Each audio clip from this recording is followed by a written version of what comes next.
we feel absolutely terrible at times for not helping out our friends and our colleagues, because in healthcare you do become like a little family. You see things, you see life and death together. I mean, nothing can bring you closer. So it's just important that if you are isolating, that you do talk to ProVent. I mean, speak out, because it can be quite isolating in your head, because you think, am I the only person that feels like this? Am I the only one not at work?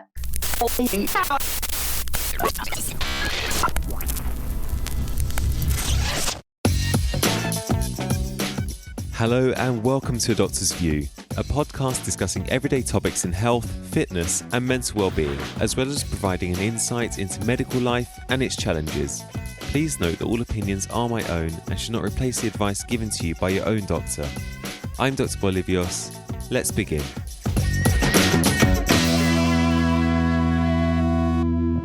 Hello everyone, welcome to the show. I'm Dr. Bolivios.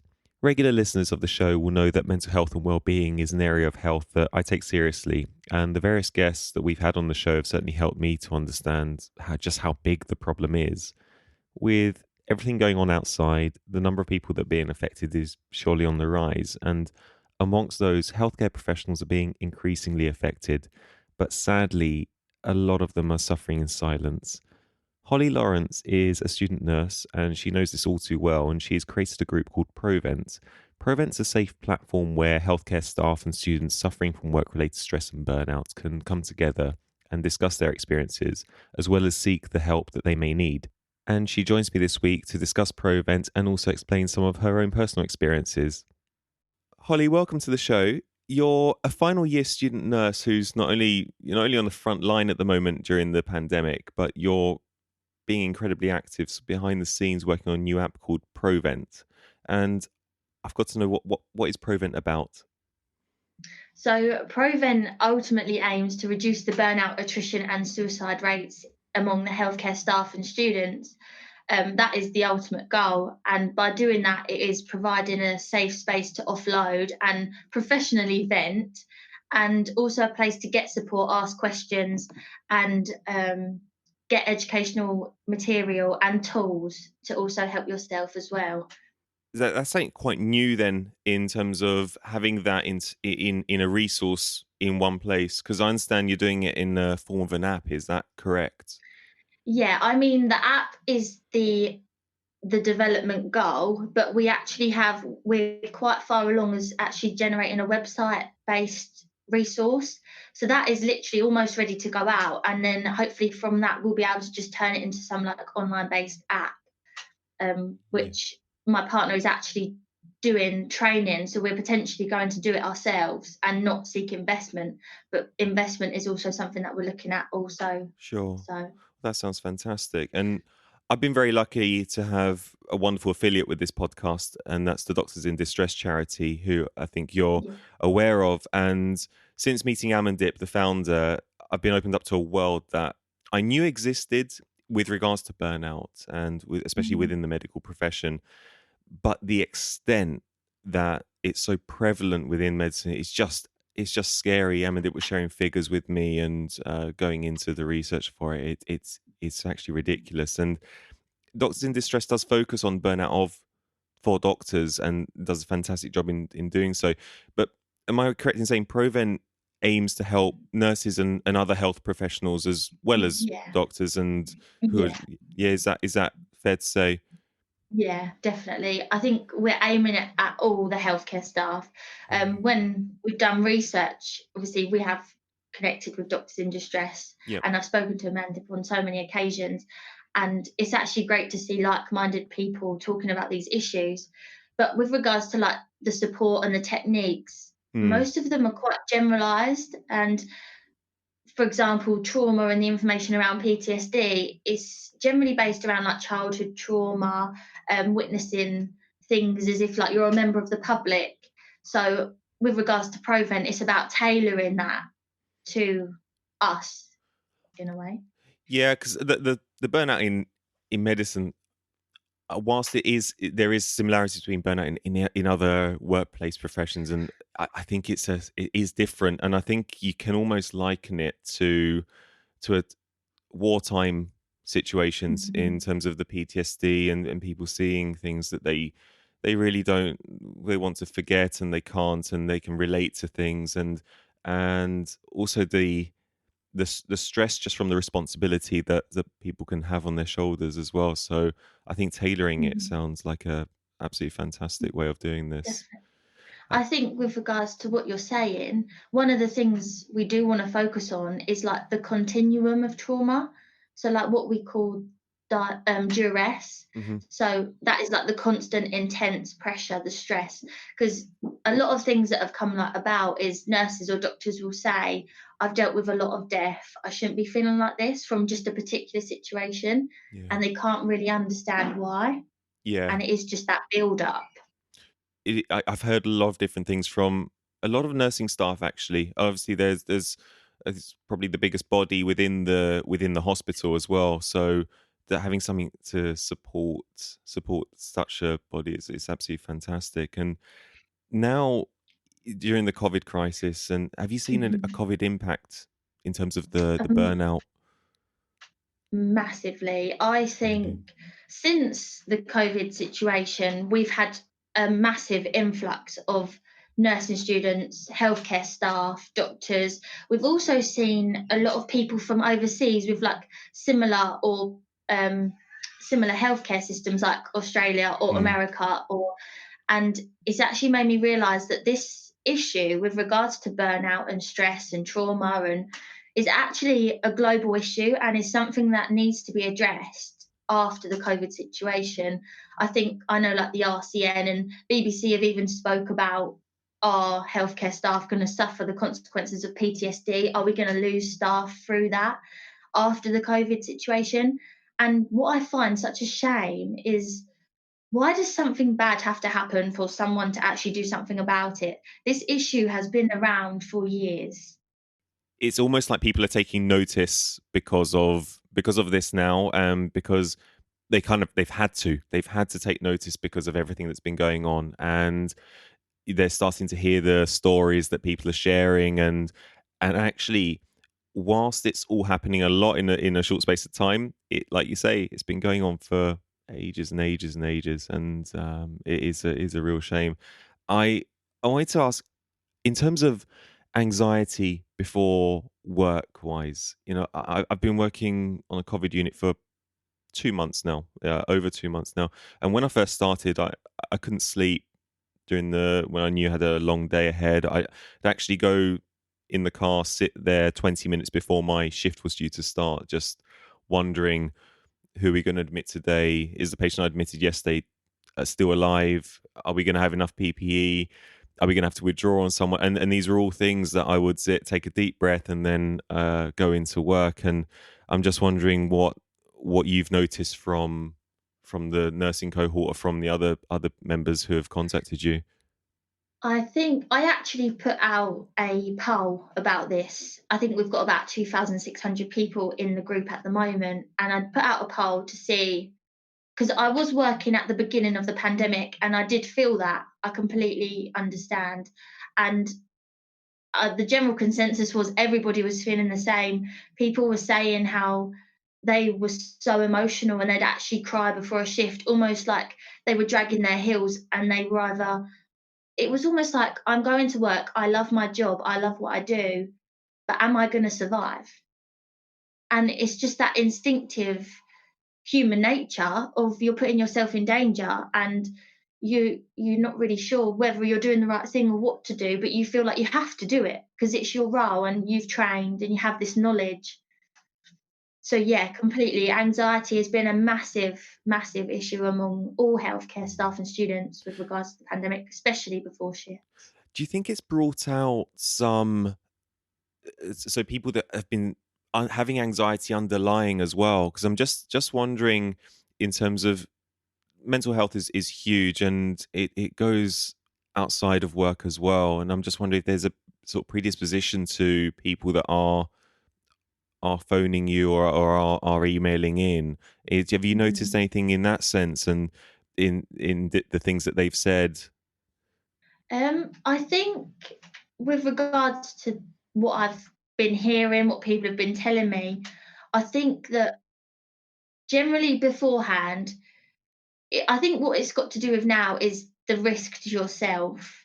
Whereas before, when you was at work, that risk, it was obviously there, but not right in front of your face 24/7, and the chances wasn't as high, and Yeah. the media wasn't as brutal. Yeah. And I think if people didn't have anxiety before this, it's potentially going to give it to them, and they're going to potentially live their life a lot differently coming out of the pandemic. For example, I don't actually think it's necessarily all such a bad thing. I think our way of life before the pandemic, we did take things for granted. We got very annoyed with the healthcare service. People said such awful things, Yeah. and that level of respect wasn't there.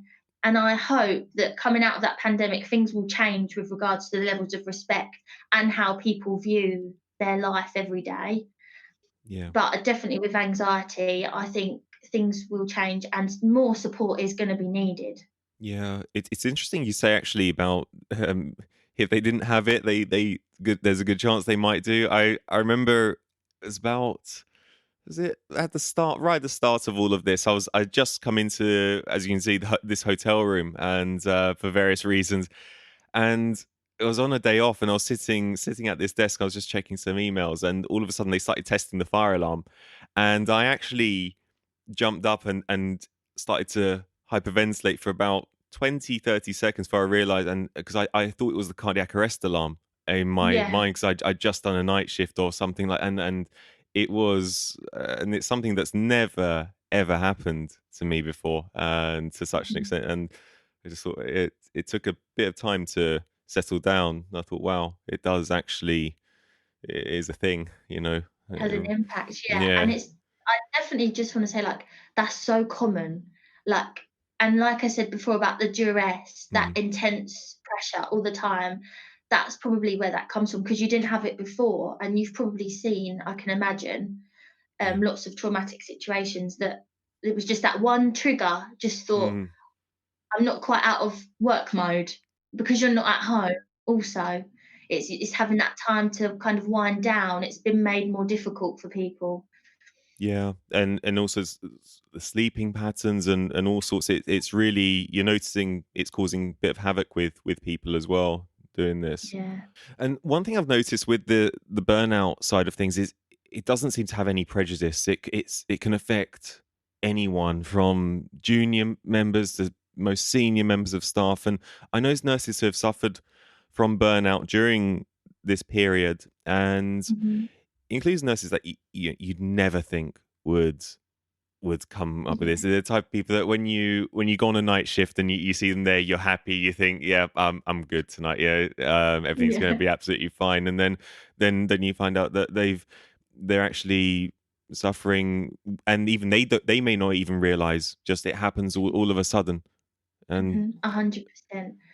Part of ProVent is like what you said about they may not even realise is part of our mission as such is to have like a prophylactic approach, ensure that we're getting in before the spiral happens because we mm, find that when it's like the oxygen curve, when they get to a point, it's so much harder to get them back up. So if we can kind of get in there beforehand, then hopefully they have a better and quicker chance of it not affecting their daily life or their work. But with regards to the burnout and the stress, and it's so important about training staff to understand and see behaviours that aren't normal so that they could potentially see that their colleague or friend is struggling. And with regards to the fact that it doesn't prejudice and it doesn't discriminate, yeah, this is the thing. Before COVID, there was this robotic culture in healthcare where people kind of felt that they had to get on with it. And if they were struggling, they weren't a very good nurse or they weren't the top end doctor. And they felt so it would really knock their self confidence and their ability to practice safe and effectively.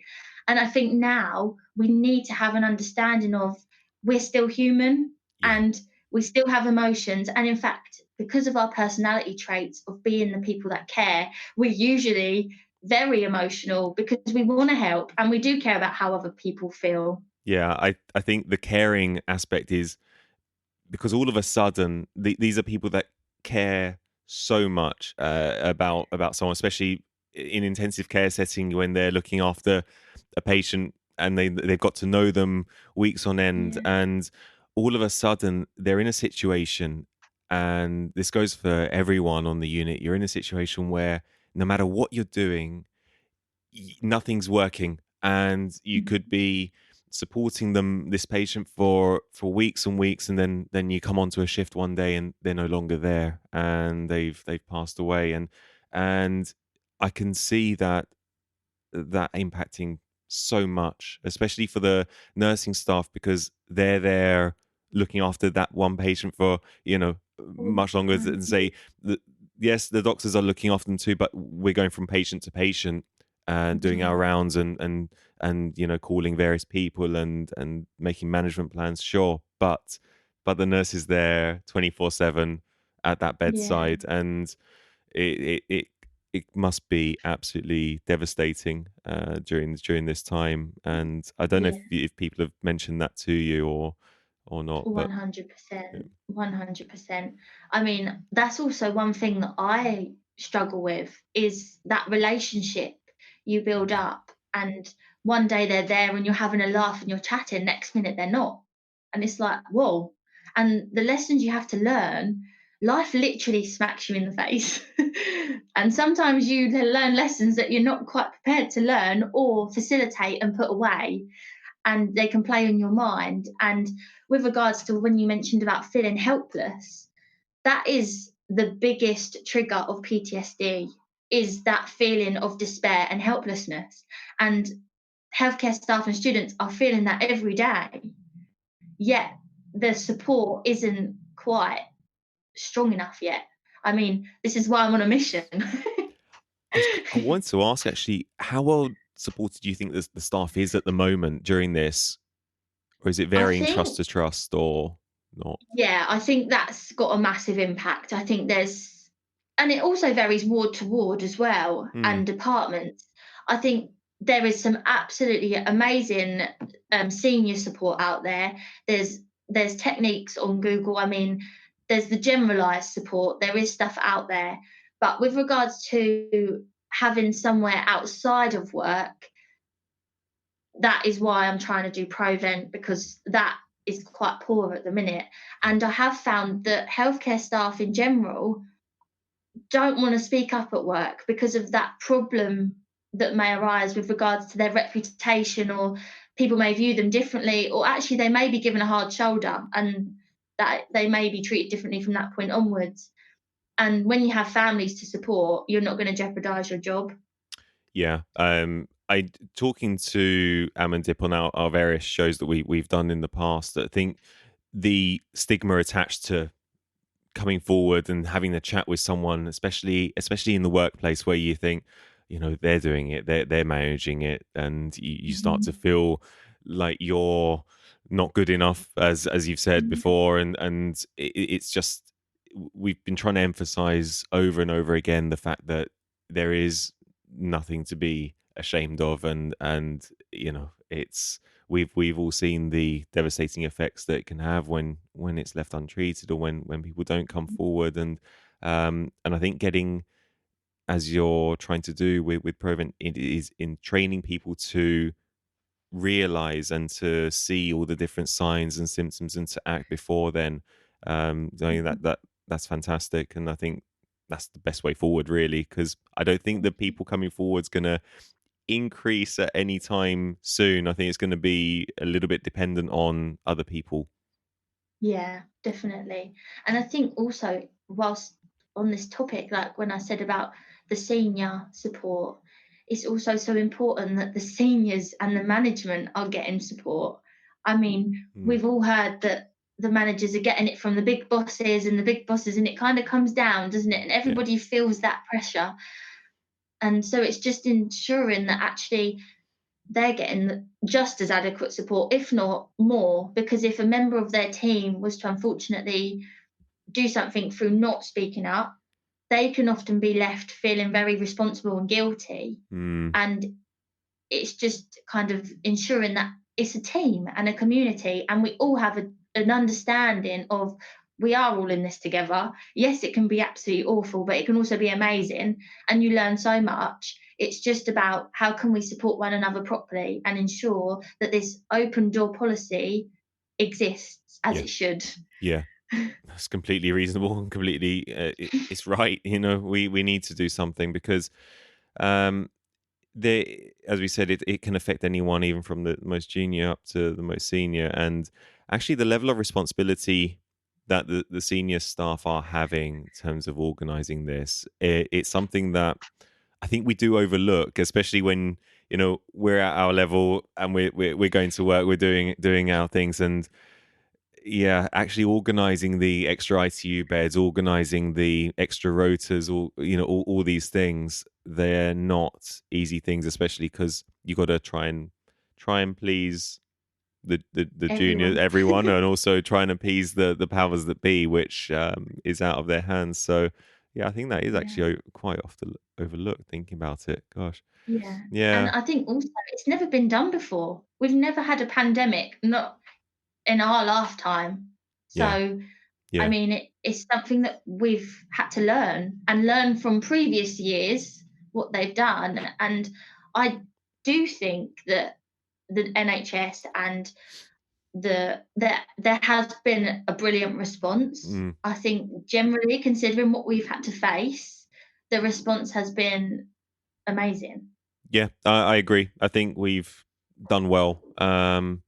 It may not come across like that sometimes, the way Mm. it's portrayed, and Yeah. but I do think it's been a big challenge, but I think on the whole we haven't Mhm. done too badly given the time frame we were given. Mhm. Yeah. There's always going to be an argument of uh, could things have been done sooner and all the Yeah. rest, but I think given the situation and the limited resources that we actually had to deal with something like Mhm. this, I Mhm. think we've done all right, actually, and things Definitely. are improving a little bit now, thankfully, Mhm. and hopefully, Touch wood. yeah, Both hopefully things don't. will stay like that, because Yeah. it'd just be heartbreaking if it goes back. Yeah. But in terms of guilty feelings that Mhm. we've touched on, and it's something that I've seen before. At the moment, people have to self isolate or Mhm. um, be in solitude for a period of time, especially if they've got a pre existing condition. And Mhm. there's some nurses that have these things, and Yeah. I know of some, and they can't work at the moment because they are high risk individuals, and it's absolutely Mhm. heartbreaking to hear certain individuals, and they say they feel really really guilty, and it's causing, in that, even not being at work is actually causing stress. And Yeah. have you had that experience on the website, on the groups? I've actually had that personally as well. I mean, I have had people on the group saying that and emailing in, and but I have had that personally. I've had to isolate for 12 weeks Okay. because of an autoimmune condition.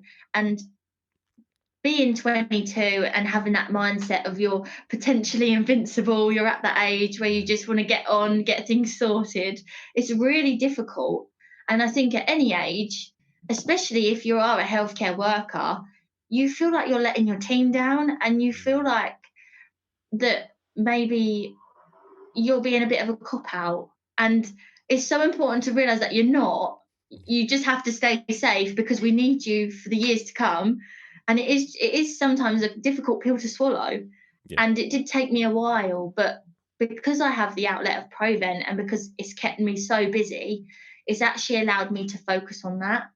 Yeah. And it's been quite nice to realize that I am not alone and these people aren't alone that are reaching out, and we feel absolutely terrible at times for not helping out our friends and our colleagues, because in healthcare you do become like a little family. You see things, you see life and death together. I mean, nothing can bring you closer. So Yeah. it's just important that if you are isolating, that you do talk to ProVent. I mean, speak out, because it can be quite isolating in your head because you think, am I the only person that feels like this? Am I the only one not at work? I know students have been pulled out from placement also, and there was also that talk about possibly going into work, and there was so much stress and conversation that people didn't really know whether they were coming or going. So Yeah. yeah, it is had a massive impact on everybody. I I I don't know the numbers, but I imagine, like you say, there's obviously quite a few people with who are having this situation, and I think it goes back to the caring aspect in that these are people that always put other people in front of themselves in terms of they're dedicated their lives to helping others, and then all of a Yeah. sudden, like yourself, you find in a situation where you're, oh, I can't do anything to. They find other ways to help people, so it's a case of trying to fill that void, I guess, to some extent as well. And I mean, a lot of people have been doing like the handmade PPE and Yeah, things like that. So there has been like, I do think because of healthcare staff, we are quite proactive by nature, and well, we like to think so. no, and absolutely. and people generally are keeping busy and helping out their staff from a distance. Yeah, And I think that's quite nice to know that even though we can't be there helping, we are trying. And I think also, like, if you think about it, there was so much pressure and stress and before the pandemic that I think the people that are isolating, having that insight, it's like I'm a pair of hands and I have some knowledge and I wish I could just be there to help in any way. of course, of course. I I've got so the final plan for ProVent. Tell Mhm. me about that. So the final plan, I mean, still early days, and but the way I am, I do like to think ahead and project it. So the plan is get this website out there. I mean, I'm a bit of a perfectionist, so I like it to be to a standard. So that will go out there hopefully very soon. I mean, we're almost done on that. And then so like I said, my partner's training to like develop an app. So there may be a chance that we can do that without investment or seeking investment. But obviously it depends on the quality and if it's possible yet. But we're also looking at routes of investment also. I've had lots of conversations. I've wrote the business plan, been pitching. Um, and so the final view, hopefully, would be to provide a structured support service that not only is aimed at healthcare staff and students, but all emergency services. And Oh wow, obviously, I'm starting off now focused on healthcare because I know the world and I get it. But obviously, looking towards the future, I can't see why something like this couldn't be rolled out across the board because the issue is there. And with regards to like the potential overseas as well, because of the information I've gained in the research, why stop here if the issue is global and the pandemic's highlighted that? So there is lots happening. yeah. I mean, so it would be towards, say, paramedics. It would be for fire brigade. It would be so. Yeah. Wow, that's fantastic. I mean, at the moment, it's just healthcare, Sure, but but we often do overlook, these fantastic people who are doing all these things, and you think actually they're in a time of crisis too, and yeah, I know that there's been so much focus on the hospital staff at the moment, yeah. but how is the app gonna work, as it were? What so someone downloads the app, and then what will they be greeted with? What's and how Uh, will they get the support in that sense? so so basically, the business plan might change. I mean, it depends on what is possible Mhm. and when I get to that stage of development. But with regards to where we're at now, people will be able, they'll go onto the app, the ProVent app or the ProVent website will run alongside it anyway. And it will be about us, about our journey, the reason why we're doing what we're doing. So, Mhm. kind of understanding that from the get go, we get it, you're not alone. It is real life. It's okay to talk about it and all that stuff. Mhm. There'll also be information on there regarding, for example, debriefing, PTSD, trauma, bullying in the healthcare workplace, stress, confidence, and there's quite a few more on there. So that would just be like educational material. There'll be some videos on there with regards to how I've dealt with it myself, the techniques I use. Mm-hmm. There'll also be tools. So you can create an account, and on this account, you'll have access to like the members' benefits where you'll get like discounts off of certain things. It just helps. And you'll also have access to tools, for example, like a reflective template, um, how to debrief effectively, understanding that it should happen, it doesn't happen all the time, and this is how you can do it quickly and effectively. There's guidelines, research, there's A so lot much of on there. And with regards to the support, there's a help me now button, and if you press that button, it comes up with all the information for the crisis lines. But we also have a live chat where you can connect with one of the team to get support mm. at any time of the day, Wow. really. So Can members talk to each other as well? Um, we are actually planning this at the moment for there to be some sort of facilitated forum where people can kind of bounce off one another and share stories and give support to one another. That is happening in the Facebook group, but because it's private, it's about in kind of putting that on there. But it's ensuring that people are professional and obviously making sure that I can govern it and that it is safe. So, but yes, definitely that is something that I think needs to be on there. There'll be a blog, an e-newsletter, like there's lots of stuff happening. Oh.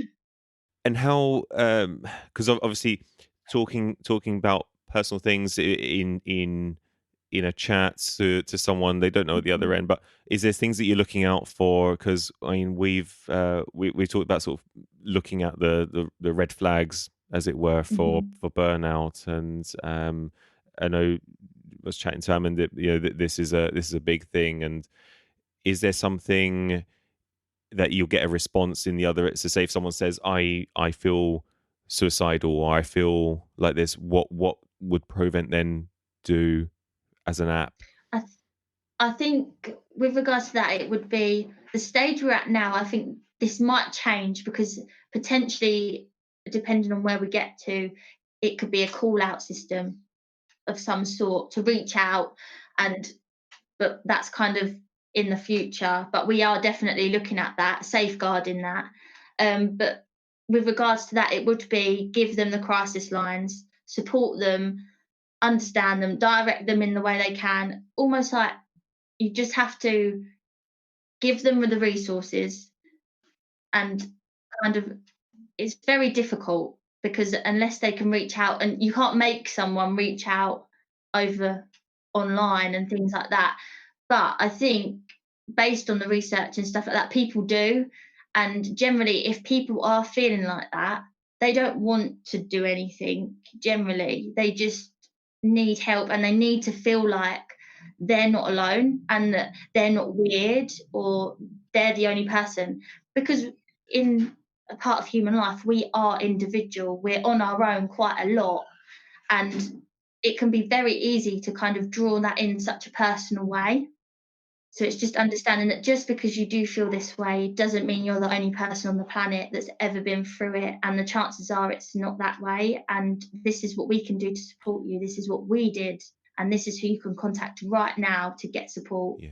So you are looking for those trigger words, those keywords, and then Yeah. Oh, firing off yeah. a message straight Yeah. away. Oh, and Hmm. it is true.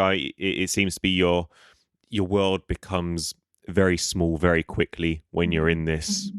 state of mind, and it sounds like you're essentially trying to open it up and show people that actually no, not alone at all.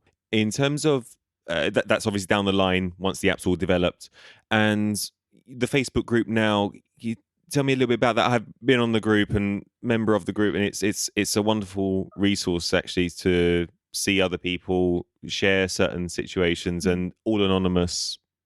Yeah. And are you monitoring that in the same way that you're hoping to do with the app? Yeah. Yeah, 100%. I mean, with regards to the app, I think with regards to the Facebook group, it's easier for me to monitor because Yeah. it's a small number. with regards to the comparison of the amount of healthcare staff out there.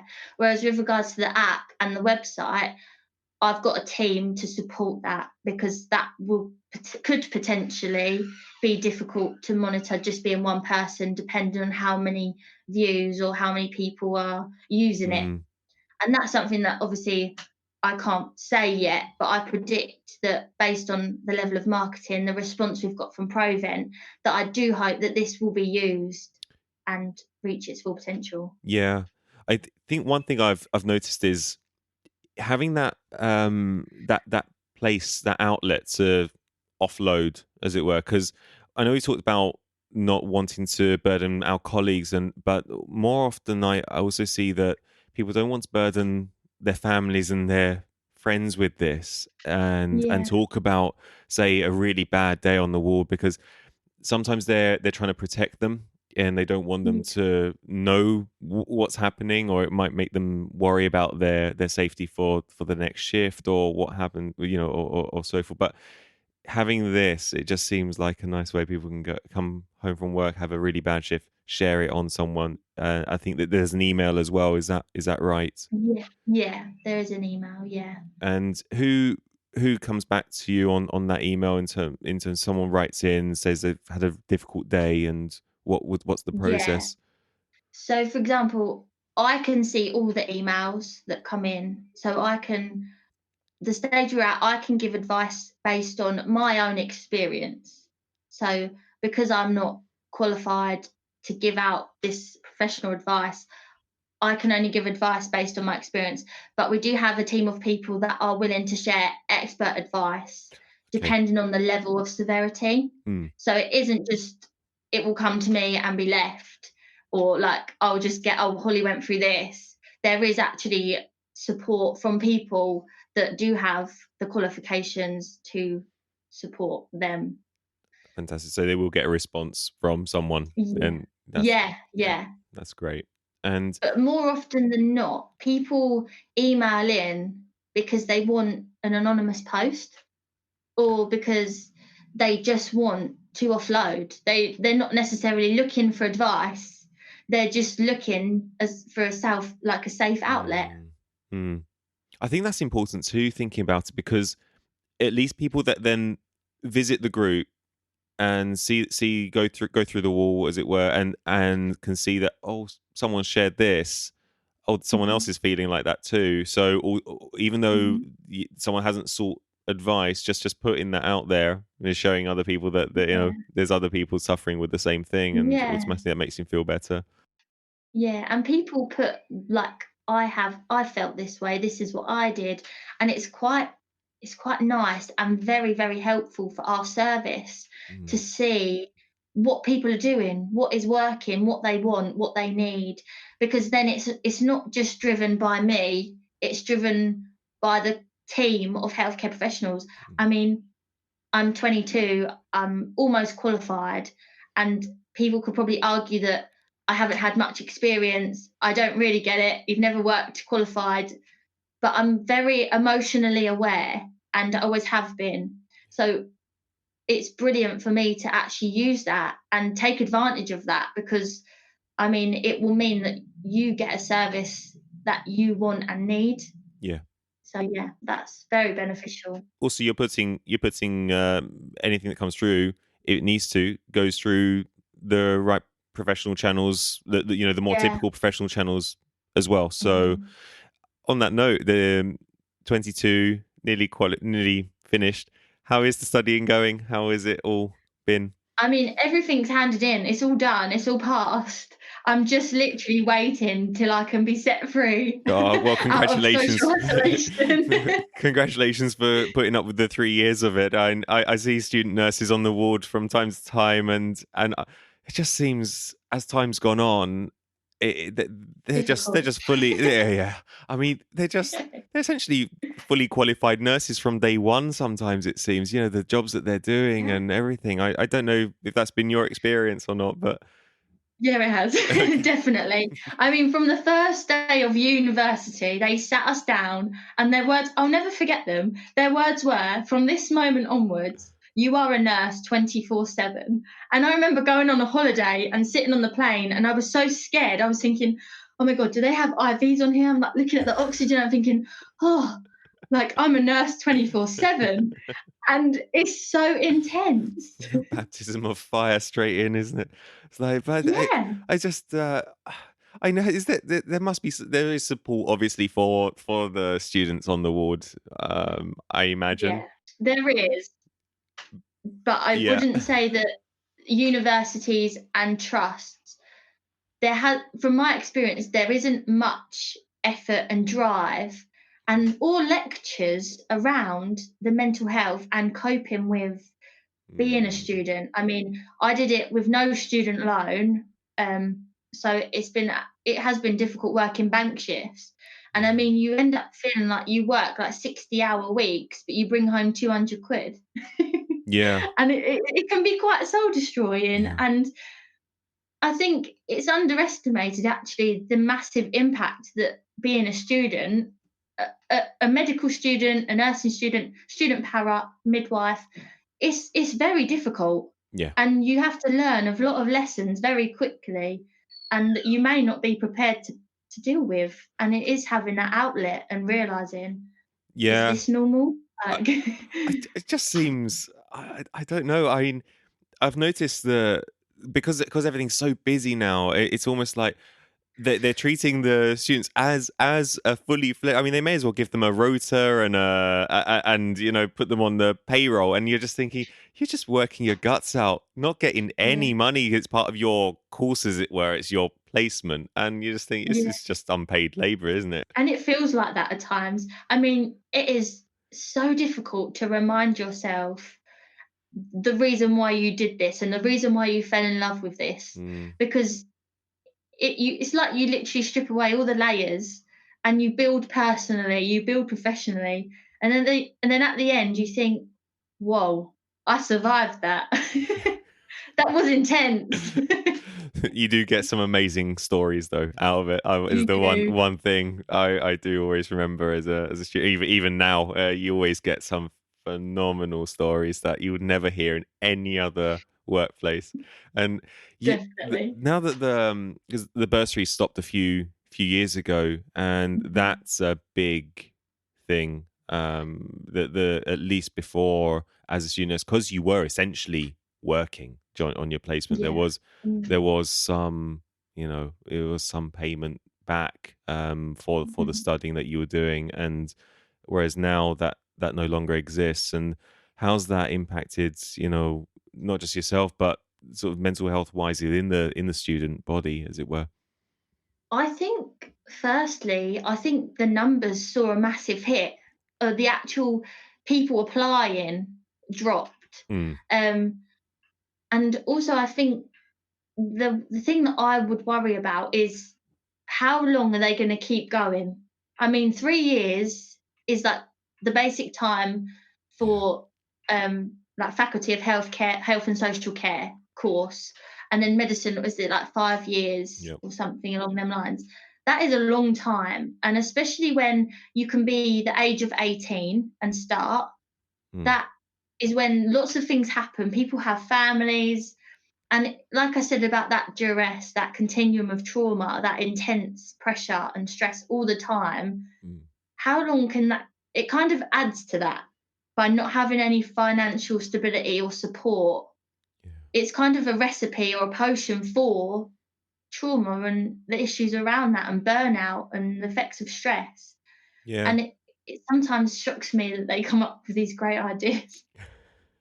I I remember hearing when they'd stopped the bursaries, and I just I couldn't believe it. Actually, I really couldn't. And I thought, okay, are they gonna make up for it later on when you're all qualified and you get more money that way, more payment that way to make up for the fact that you've basically done 3 years of on a low budget. And some people Mhm. are going into nursing for so many right reasons, and essentially coming out really worse off in that Yeah, sense, because they're paying for car parking, they're paying for all these things. And it's it's not fair, and the stresses that you have to go Mm. through at work. I mean, it's one of the most underpaid professions. Yeah, It's, I know. is ridiculous, but clearly they haven't done that. No. They so I, like you say, I don't know how long it's gonna can keep going on for, and Yeah, I think the only positive that comes from that mm, is that the people that do it will do it because they really care and they will work hard because you do give up so much. You give up your social life. I mean, my friends, I think they've forgotten about me. Because it's always like, oh, I'm sorry, I've got an essay. I'm sorry, I've got to work. I've got to pick up a shift. I've got to pay for petrol to get to placement. There's always something. And yeah, it's so hard. I mean, I remember crying days. There was days where I would cry because it was like, I'm 19, 20, and I'm not being young.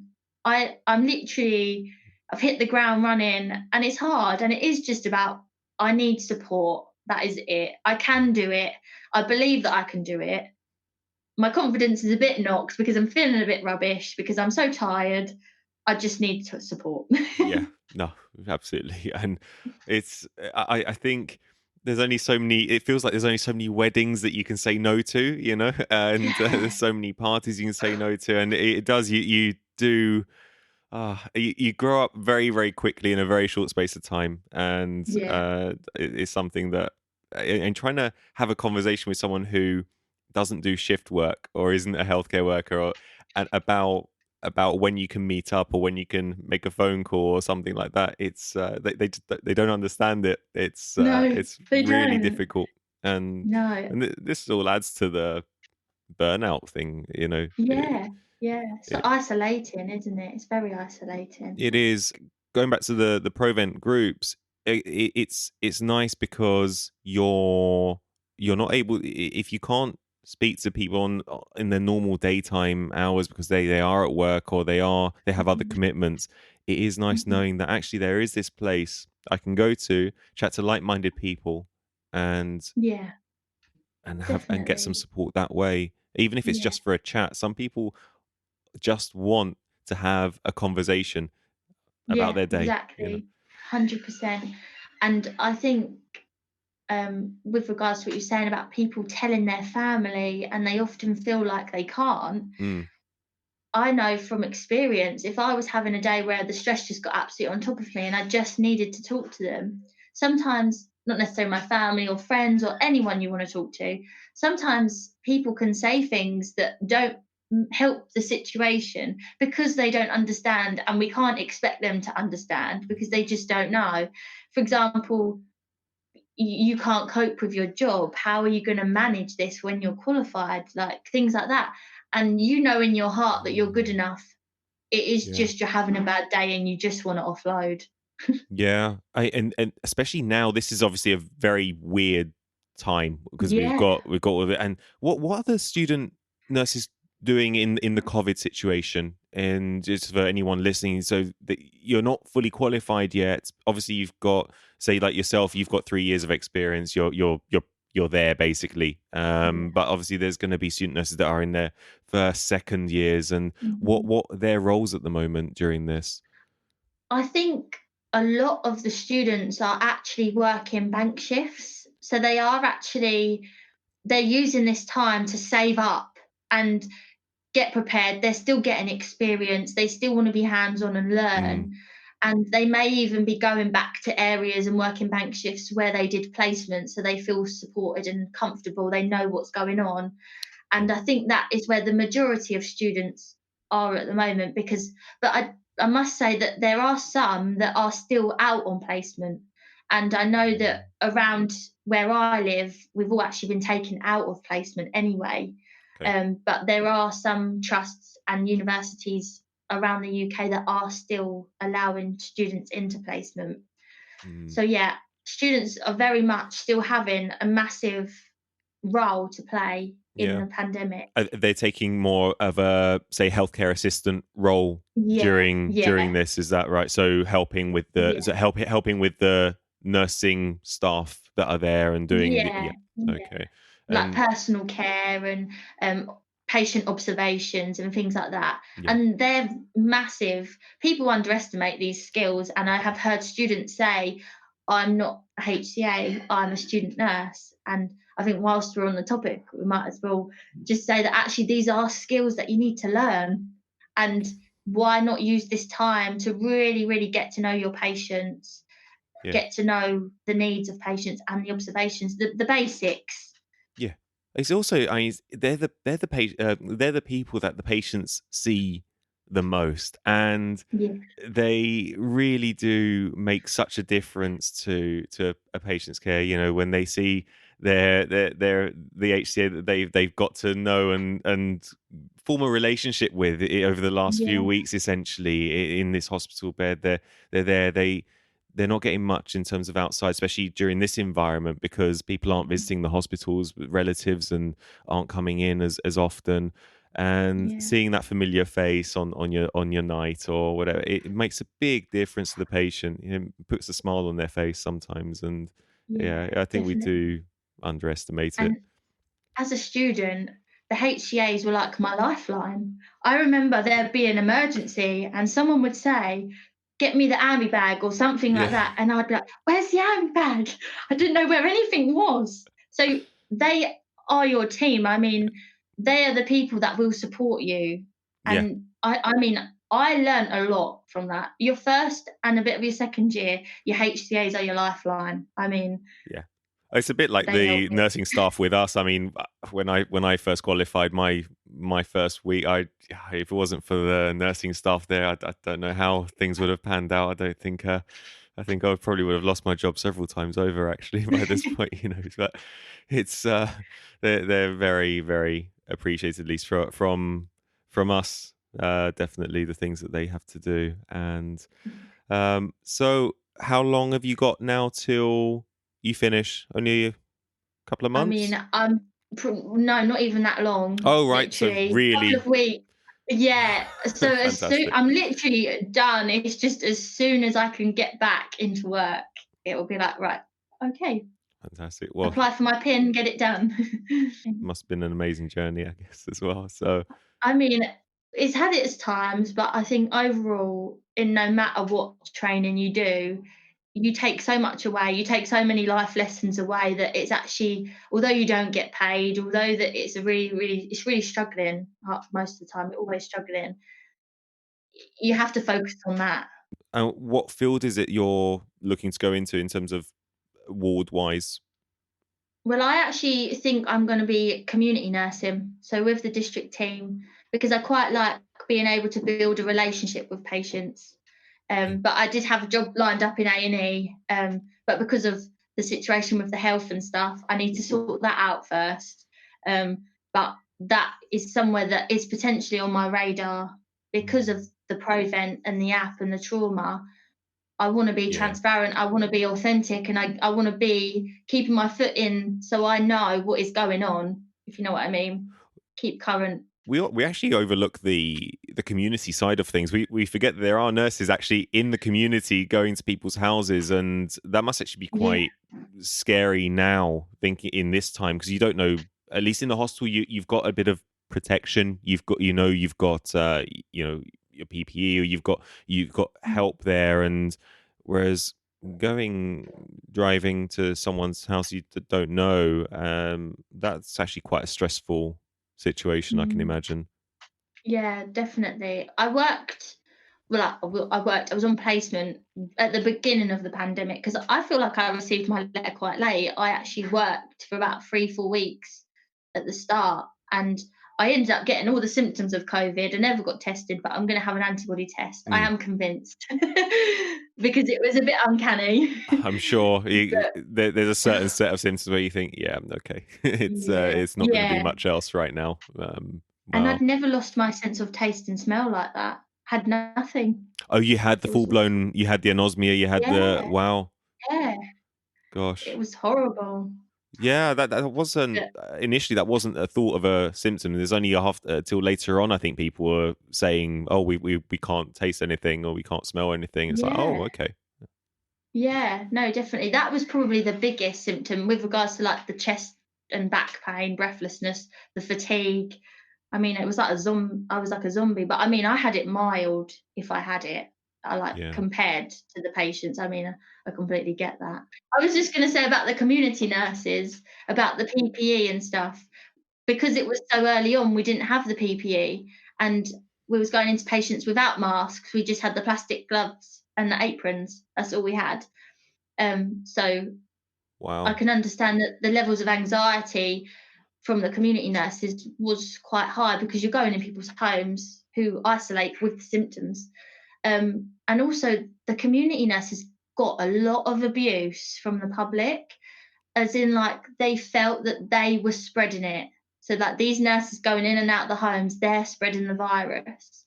Wow. And yeah, it was awful to hear some of the nurses that were kind of emailing in some of the things they were saying, and it's actually such a shame, really. Oh god, I didn't know that. That's horrible. Yeah, Go there yeah, doing trying to do a, do a job and then be faced with that. It's like the ambulance crew and the paramedics, having abuse for parking, outside someone's house, yeah, and that's yeah. that's awful. That can't be good for someone's psyche, Mm. Yeah, Yeah. it's And I also had someone email in about they just wanted to vent because a member of the public had actually smashed their car windscreen whilst they were parked outside with their carers in community badge on the front of their car. And I oh. just thought, wow. it I mean, in healthcare you always think that nothing will ever surprise you, but somehow life will. I completely agree with that. Finally, any advice that you'd offer for anyone listening who is got concerns, they're worried from their own mental health, or they've actually got concerns about someone else, be it nurse, be it healthcare assistant, anyone in the hospital. They've got access to the ProVent group, which I'll put links to in the podcast description.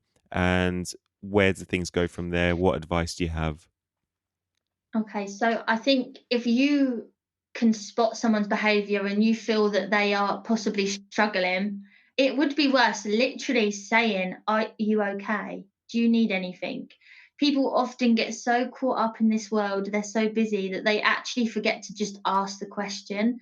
And sometimes that's the most powerful thing is, "Are you okay? Can I help you at all? Do you need me to do anything?" It's understanding that someone cares about me and are there for me.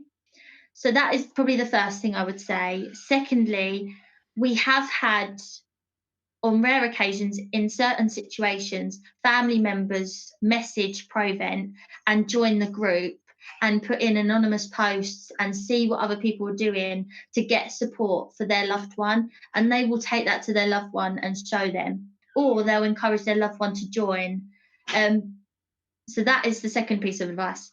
Finally, if you really feel that someone is at a risk to themselves or others, and that potentially they are in a spiral, their mental health and well-being is spiraling, then contact the crisis teams, contact the Samaritans. Also speak to GP, speak to your own GP, because they may be able to offer local support that may be beneficial and where you could speak to someone in regards to that person you know or love. But hopefully, once this website with the support and the live chat, hopefully, should be up within the next month or so. I mean, I want to make sure that it is absolutely ready to go up and that it's safe and secure. So just bear that in mind. But there will be resources. And if you just do not know what to do and you're not sure where to turn to, email support@provent without the e.com, and one of the team will be able to support you or signpost you in the right direction. Holly, thank you so much. That's amazing. And I'll put links to all those websites that you've mentioned in the podcast description. And once the website does go live, also we'll be posting that as well, so that anyone listening can access that. So thank you so much for your time, and very best of luck with starting the job in albeit a few weeks' time. And thank you for everything you've Thank, done too. thank you for having me, and thank you also for all the hard work that you've been doing. And I hope that you will not have to reside in a hotel room for too much longer. I hope so too. It's getting a bit much, but thank you very much. Cheers, Holly. Take care. Bye. If you are a healthcare professional and you do have any questions regarding ProVent or want to discuss something in more detail, please do email them. Their email address will be in the podcast description. That's it for this week. If you're enjoying the show, please do subscribe or follow and leave a review. And if there are any questions you'd like me to answer or topics you would like me to consider for the show, please do contact me directly at adoctorsview.uk and follow me on Instagram at adoctorsview for some behind the scenes posts. As always, please look after yourself and please do continue to stay safe and protect everyone around you. I'm Dr. Olivios. Goodbye.